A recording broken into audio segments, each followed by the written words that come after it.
Boy, I want to start just by thanking Elder Margaret for such a warm welcome, and I'd like to acknowledge the traditional stewards of this territory. We are so privileged to be here. My wife told me I should have actually prepared notes. You know, she said, "Don't just wing it," and I said, "No, it'll be fine." You were right.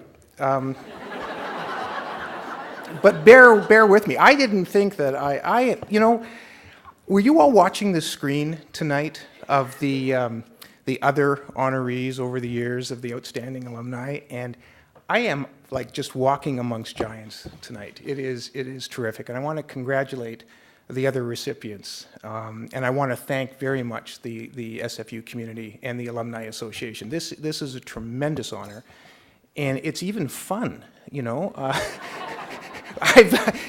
We've all been to banquets that just weren't. This is, and this is a real. SFU, you got it going on. This is good.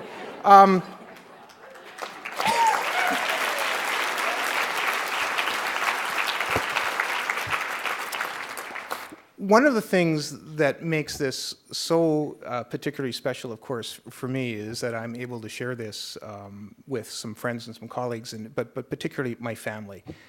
My mother is here, and the very first thing that Mom said when she was introduced to some of the folks tonight was, she said, "You know, I typed his essays." It's true. I wrote them. Okay, but she did. My wife Linda's here. My daughter Haley, postdoctoral Dr. Sapers, is here tonight. My son Jeremy, law school. The two little boys in third year and second year at the University of Ottawa couldn't join us tonight because they're home studying, I think. We're not sure. My sister is here, my brother-in-law and my sister-in-law, Sandy and Daryl, are here. And even an old high school friend who is another SFU alumnus is able to join the table, and also one of your own, President Petter, Karen Moratz, is here, and we go back a long way.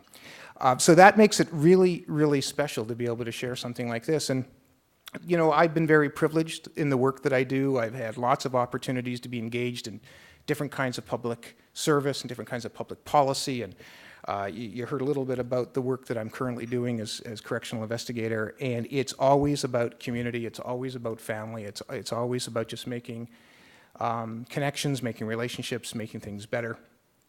And SFU was a terrific launch pad for all of that. I was asked during this process, you know, being nominated and being awarded, I was asked this process to reflect on my time at SFU, and at first, all I could think of was the pub. You know, a lot of Molson Canadian and a lot of Doug and the Slugs back in those days. I even found my way onto the board of directors of the Student Society-run pub at Simon Fraser, and that was like one of my first volunteer and community service activities. But to be honest, it was just because we got free coffee. And you could get in before the pub officially opened. And so I was in criminology, and in those days, the crim faculty was on the 7th floor of the library. And when you came up from the parkade, if you came up and you turned left, you went to the library. And if you came up and you turned right, you went into the pub. It's the only time in my life that I ever went right. And